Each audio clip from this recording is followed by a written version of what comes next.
Pakistan television की history में बहुत ही कामयाब ड्रामा सीरियल जिसकी रेटिंग 9.4 आउट ऑफ 10 है, यानी 95% लोगों का पसंदीदा ड्रामा सीरियल। 90 की दहाई में रिलीज होने वाला पाकिस्तान टेलीविजन कोयटा का एक शाहकार सीरियल जिसमें मुआशरे में कमजोरियों और नाकामियों को दिखाया गया और उन नाकामियों और कमजोरियों पर कैसे काबू पाया जा सकता है उसे अक्सबंद किया गया।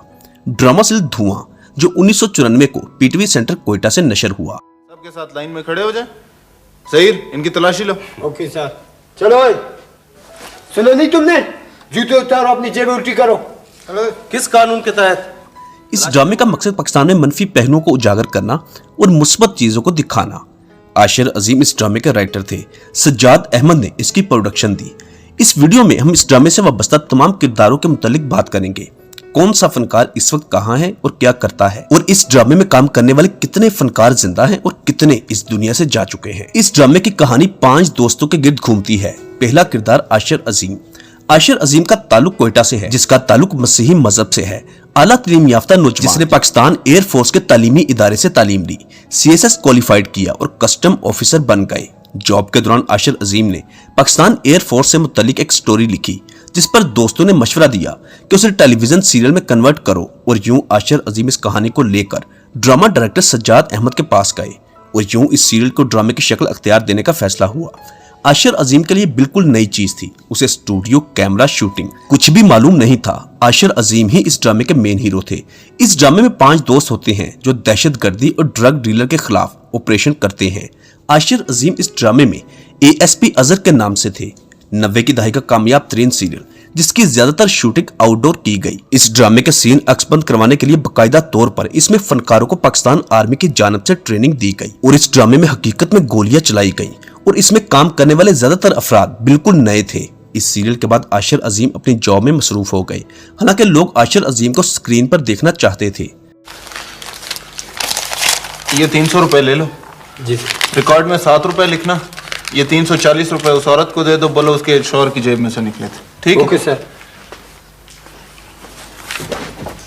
और वो अपनी असल जिंदगी में भी एज ए हीरो ही जॉब करते रहे। 2016 में आशिर अजीम सिल्वर स्क्रीन का हिस्सा बने। खुद की फिल्म बनाई जिसका नाम रखा गया मालिक, जिसे हुकूमत वक्त की जानब से बैन कर दिया गया, जिस वजह से आशिर अजीम को माली नुकसान उठाना पड़ा।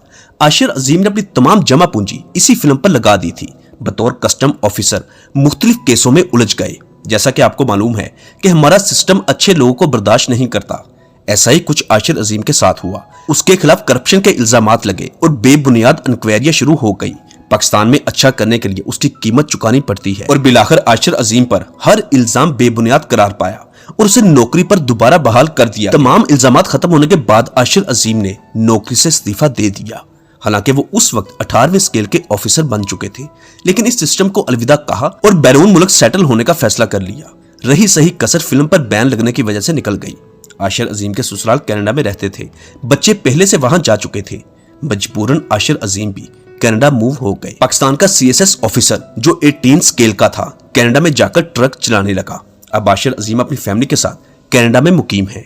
आशिर अजीम की बीवी और वो खुद भी ट्रक चलाते हैं।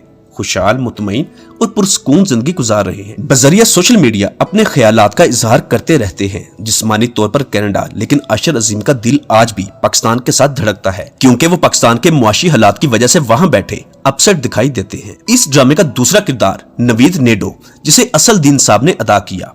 असलदीन खान जो पश्तून था, ताल्लुक कोयटा से था लेकिन पैदा कराची में हुआ। वालिदैन कराची में कारोबार करते थे। फिर जब कराची के हालात खराब हुए तो वापस कोयटा चले गए। असलदीन खान ने कोयटा से ही तालीम हासिल की और कोयटा से ही अपने फनी सफर का आगाज किया। बतौर चाइल्ड स्टार कैरियर की शुरुआत की। पहला ड्रामा सीरियल था बारिश के बाद, जिसमें स्पोर्टिंग रोल में दिखाई दिए। फिर असलदीन खान को ड्रामा सीरियल धुआं में काम करने की ऑफर हुई। इस ड्रामे से पहचान और शोहरत मिली। एक बात है कि तुम लोग बहुत घटिया। हमारी बात छोड़ो, अपनी बात करो।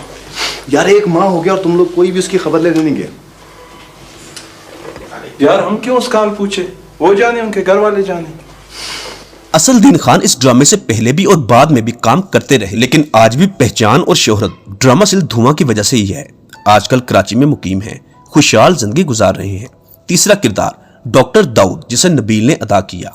नबील जो कि पाकिस्तान का मशहूर और मारूफ अदाकार है, बुलबुले वाला नबील। इस ड्रामे में नबील को वक्त से पहले इसलिए खत्म किया गया क्योंकि नबील ड्यूरिंग दिस प्ले वो छोड़कर वापस लाहौर जाना चाहते थे, क्योंकि ये ड्रामा क्वेटा और कराची में अक्सबंद हो रहा था। लेकिन नबील इस ड्रामा सीरियल को छोड़कर वापस जाना चाहते थे, तो यूं इस ड्रामे में डॉक्टर दाऊद के किरदार को खत्म कर दिया गया।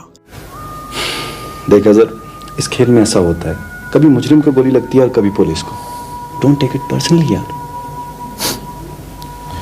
डॉक्टर दाऊद की डेथ पर नुसरत फतेह अली खान की कवाली किसेदा यार ना बिछड़े जब चलाई तो देखने वाली हर आंख अश्कबार हो। चौथा किरदार जुबैर खान अचकजई।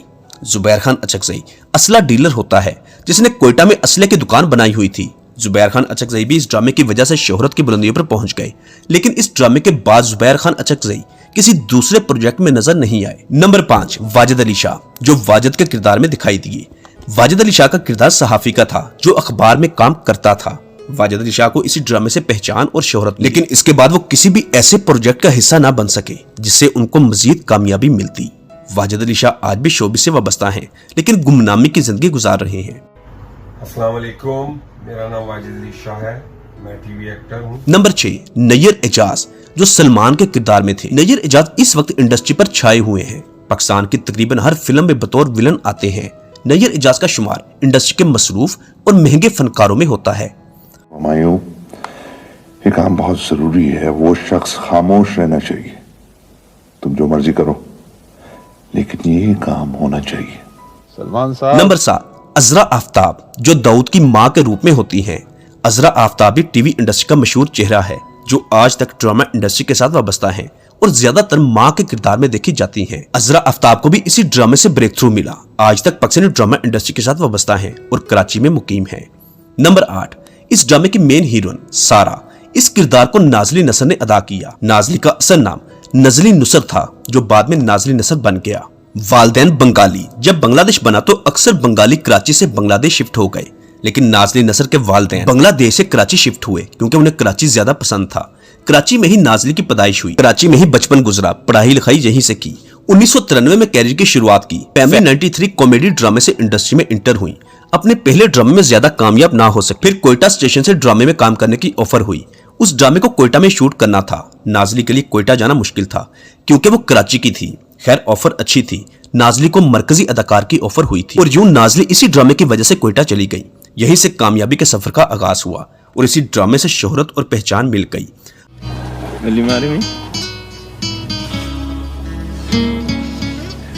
इतनी सड़ी हुई शक्ल से शादी कौन करेगा?